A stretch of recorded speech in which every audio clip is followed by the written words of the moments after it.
go. Hello, welcome back for Financially Fit. Here with myself, Dembski and Taunya Abaya. We have some very interesting things to share today on credit card debt. As clients are coming in, especially after the second round of stimulus with $1,400 per person being sent out by the government, people tend to be saving a lot of that money versus maybe taking care of some other expenses that they might have. And we did a video on the stimulus, what to do with your money. So this is kind of a takeoff of that, but specifically we're targeting credit card debt versus savings today. Now this is assuming some other things have been taken care of, but Tanya is going to share a quick story of some things that she's encountered recently, which led to us doing this video. And then we're going to show some interesting scenarios or case studies, I guess you will, calculators in this presentation today, or talk, I guess, not a presentation, because we're really not presenting, we're just having a conversation. So I'm going to turn it over to Tanya to lead us off in the conversation and probably switch back to me to show you some interesting facts and figures. Hi, everyone. Yeah, I came to Alan with this idea because, as he said, we've had the stimulus checks, people are getting their tax refunds back. There's a lot of money coming in. And then with COVID, a lot of people did actually save money, and they weren't going out to eat. They weren't just going out to shop. There were a lot of things that everyone wasn't doing. And so there was some, if you weren't hit hard with losing your job or any of those kinds of issues, the other side of COVID was people were saving money. So in the last probably 2.5, 3 weeks, I've had 3 sets of clients that I've talked to, and they were very proud of themselves, because one of the things that we discussed in our previous video was the fact that here's all these different things that you can do with the stimulus, and in an emergency fund, any financial advisor you talk to, do you have an emergency fund? It's one of the first questions to ask, because we all have things that happen, and you want to be able to have like some backup money. So I think in a way, what I noticed with all of my clients is people are starting to get the idea, whether it's from us or whether it's from what they read in the news, that having that emergency fund is huge. So all 3 of these sets of clients had been saving, and they were really, really proud of themselves, have saved, anywhere from $15,000 to $20,000. All right. So this was great. And each one of them, the first one that I talked to, I was so impressed with, and I told all 3 of them I was impressed with, but then I asked the question to each and every set of these clients, do you have any credit card debt? And every single one of these people who had saved $15,000 to $20,000 also had credit card debt of anywhere from $3,000 to $7,000 in credit. And so I said, so we started talking about the credit card, and I said, well, why haven't you paid it off? Well, because I was building up my emergency fund. And I said, okay. So what we did was, and I don't know if you guys know this, but this is Financial Literacy Month. So I was like, we're going to talk a little bit about some things that you might not be aware of, the kind of the basic things that happen. This is great that you have this $15,000 to $20,000. However, it's just sitting in an account. You're making very little, if anything at all, on it. All right. Now, meanwhile, let's say it's the one who had like $15,000 and they had $5,000 in credit debt. I apologize if things are bouncing. My dog just came in. Hold on 1 second. You don't find this in many videos, especially when you're working from home. I guess this is more of a happens to everybody when you're working at home. Sorry. Both Tanya and I are working from home this morning. She was sound asleep. Anyway, okay. So what I wanted to say was this. You have the $15,000 and they're saving it. You have $5,000 in credit debt. All of these all the people had anywhere from 15 to 25% interest rate on their credit. So I sat down and I explained to them how, if you have a minimum at 25%, if you have a minimum of your $100 that you have to pay a month, $25 of that is going directly to the credit card company. You're only paying $75 of your actual money that you have to pay off. So you're actually losing a lot of money by not paying that $5,000 right off, and then you still have money left over. The interesting thing, and Alan is going to show, like, actually, it's great to see it. It's hard to hear when you listen to things. Sometimes it doesn't make sense, but Alan's put together this great sort of example of how you can actually lose a lot of money by keeping relatively, what we consider a relatively small amount of credit card debt on the books. So all three of my clients have now paid off, all three sets of my clients have now paid off their debt. And it did bring their funds down, but now they're not paying a certain amount of their money straight to a credit card company. So I do apologize for the dog incident, but Alan, take it away. He's going to show you. Seeing it is believing it. Let's put it that way. I'm sure we're not the only ones on a Zoom video to experience that, Tanya. So I don't think it's anything that we have to worry about. So hopefully you can see my screen here. And this is, so I'll give credit where credit is due. I was on bankrate.com where they have some fantastic calculators. We also use a service called Broadridge Financial that we have access to these calculators that we can do customized presentations for as well if you wanted one. We also have a great calculator for debt consolidation in there too. So just to let you know where this came from. So I did, Tanya and I were talking, and we talked about just the $5,000 credit card balance.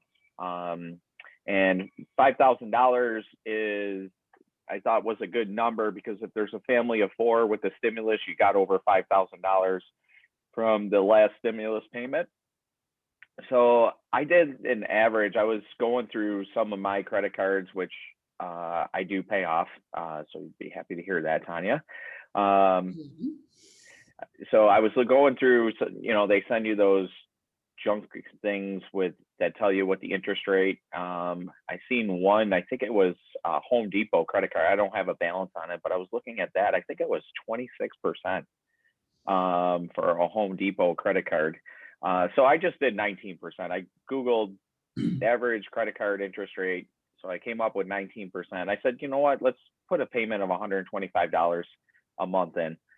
So as you can see with our results, our total principal paid, we have to pay back that $5,000, but that interest paid is almost $3,000, and it took us almost 5.25 years to pay that balance off.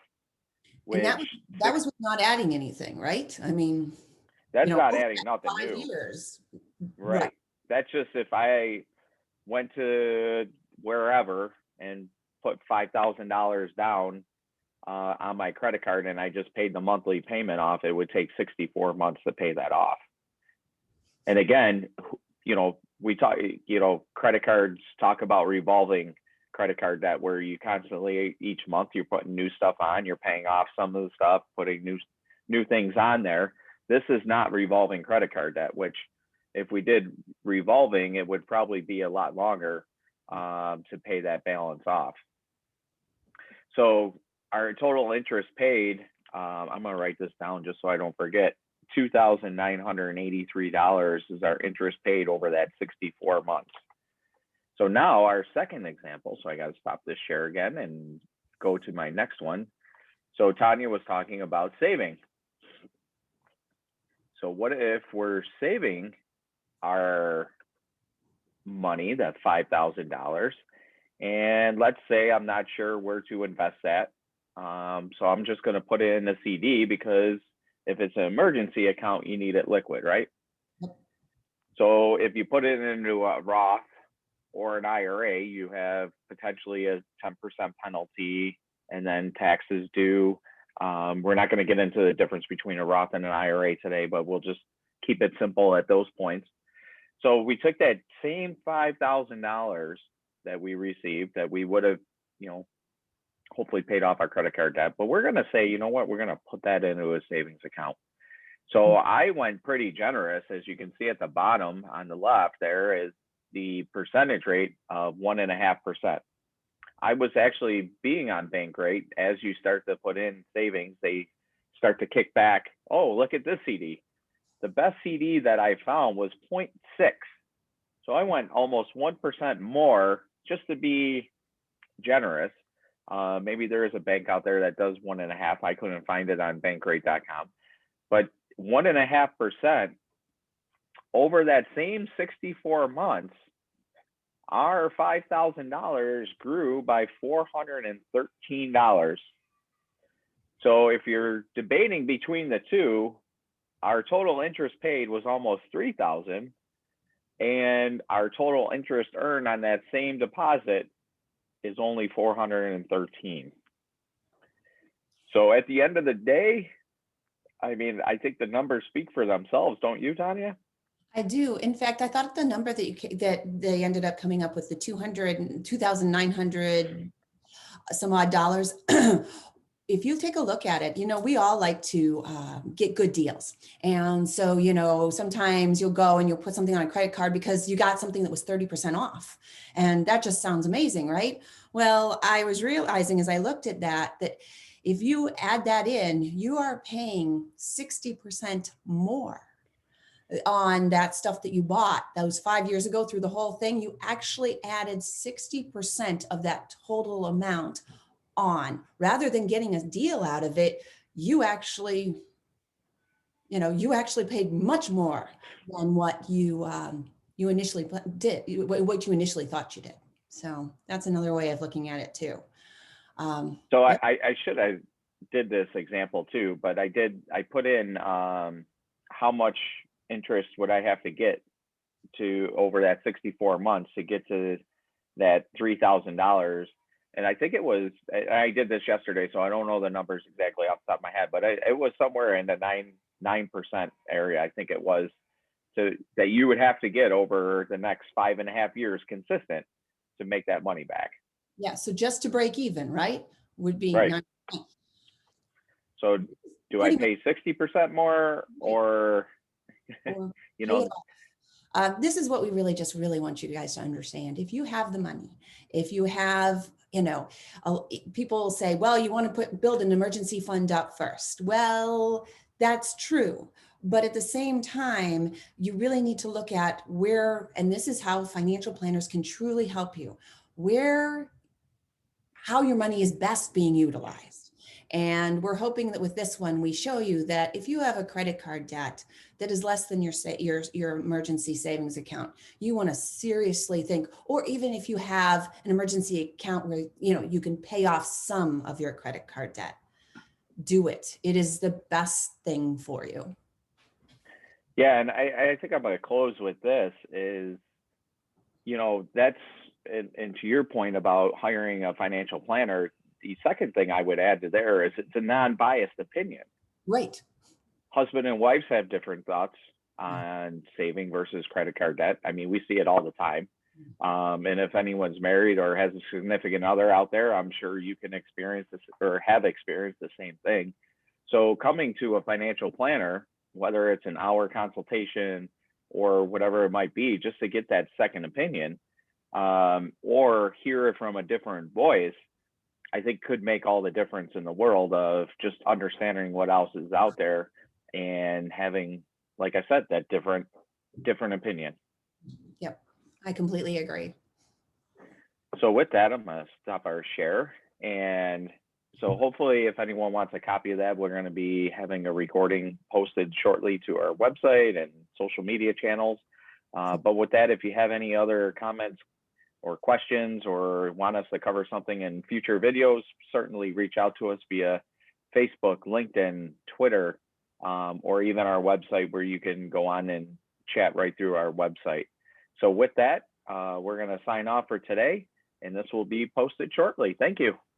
Have a good day, everyone.